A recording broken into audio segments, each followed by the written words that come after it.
আত্মপ্রকাশ হলো বেনাপোল ব্লাড ফাউন্ডেশনের। বেনাপোল প্রতিনিধি শাকিল মাসুদের রিপোর্টে দেখুন বিস্তারিত। তুচ্ছ নয়, রক্তদান বাঁচাতে পারে একটি প্রাণ। এই স্লোগানের মধ্য দিয়ে বেনাপোল ব্লাড ফাউন্ডেশন সংগঠনের আত্মপ্রকাশ ঘটেছে।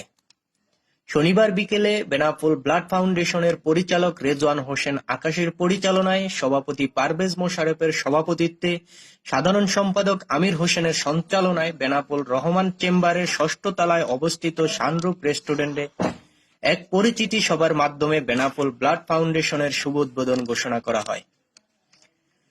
বেনাপোল ব্লাড ফাউন্ডেশনের উপদেষ্টা মণ্ডলী হিসেবে উপস্থিত ছিলেন বেনাপোল পোর্ট থানার তদন্ত ওসি আজিজুল হক, বেনাপোল ট্রান্সপোর্ট মালিক সমিতির সাধারণ সম্পাদক আজিম উদ্দিন গাজী, রবি ইন্টারন্যাশনালের স্বত্ব অধিকারী রবিউল ইসলাম রবি, টেকনোসফট বাংলাদেশের সিইও ইঞ্জিনিয়ার শাহজালাল, গাজীপুর ওয়ার্ডের কাউন্সিলর হাজী মিজানুর রহমান, রহমান চেম্বারের স্বত্ব অধিকারী বিশিষ্ট ব্যবসায়ী নারী উদ্যোক্তা সেতু শাহিদা রহমান, বিশিষ্ট ব্যবসায়ী বাইতুশফের স্বত্ব অধিকারী বিপ্লবুর রহমান বিপ্লব প্রমুখ।